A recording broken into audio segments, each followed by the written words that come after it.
ఒక cinema success హీరోల కెరీర్ని డిసైడ్ చేస్తుంది. అలాంటిది ఒక సినిమా మీద ముగ్గురు హీరోల కెరీర్ డిపెండ్ అవ్వడం అంటే అది సామాన్యమైన విషయానికి కాదు. ఇంతకీ ఏంటా సినిమా, ఎవరా ముగ్గురు హీరోలు అని తెలుసుకోవాలంటే ఇంకాస్త డీటెయిల్స్లోకి వెళ్లాల్సిందే. ఎన్ని ఓటీటీలు వచ్చినా, ఎంత పాన్ ఇండియా రిలీజ్లు అవుతున్నా కొన్ని కథలు మాత్రం రీమేక్కు పర్ఫెక్ట్ అని భావించి తెరకెక్కిస్తూనే ఉన్నారు. అలాంటి సినిమానే ఈ నెల చివరన రాబోతుంది. తమిళ్లో సక్సెస్ అయిన గరుడన్ సినిమాను తెలుగులో భైరవం అని రీమేక్ చేశారు. ఈ రీమేక్ ని విజయ్ కనకమేడల డైరెక్ట్ చేశారు. బెల్లంకొండ శ్రీనివాస్, నారా రోహిత్, మంచు మనోజ్ ముగ్గురు ఈ సినిమాలో నటించారు.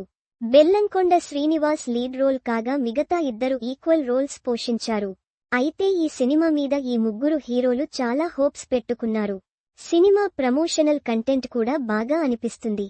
నారా రోహిత్ వరుస ఫ్లాపుల వల్ల కాస్త గ్యాప్ తీసుకున్నాడు. అయితే భైరవం సినిమాలో తన పాత్రతో మరోసారి ప్రేక్షకులకు దగ్గర అవ్వాలని చూస్తున్నాడు. మంచు హీరో మనోజ్ కూడా లాంగ్ గ్యాప్ తర్వాత ఈ సినిమా చేస్తున్నాడు. ఈ సినిమా మనోజ్కి ప్లస్ అయితే ఆత్రం రాబోయే సినిమాలకు హెల్ప్ అవుతుంది. ఇక బెల్లంకొండ శ్రీనివాస్ కూడా కొద్దిపాటి గ్యాప్ తర్వాత భైరవంతో వస్తున్నాడు. ఈ సినిమాతో అతను కూడా కంబ్యాక్ అవ్వాలని చూస్తున్నాడు. ఇలా అసలేమాత్రం ఫామ్లో లేని ముగ్గురు మాస్ హీరోలతో భైరవం సినిమా తీసి ఈ నెల 30న రిలీజ్ చేస్తున్నారు. అయితే ఎలాగు మాస్ ఆడియన్స్కి ఎలాంటి సినిమా అయినా వాళ్లకి నచ్చే మూమెంట్స్ ఉంటే ఎక్కేస్తుంది.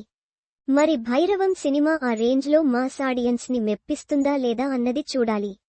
శ్రీ సత్య సాయి ఆర్ట్స్ బ్యానర్లో కెకే రాధామోహన్ ఈ సినిమా నిర్మించారు. భైరవం సినిమాలో స్టార్ డైరెక్టర్ శంకర్ కూతురు అదితి శంకర్ హీరోయిన్గా నటించింది. మే 30న ఆల్రెడీ విజయ్ దేవరకొండ కింగ్డమ్ వస్తుంది.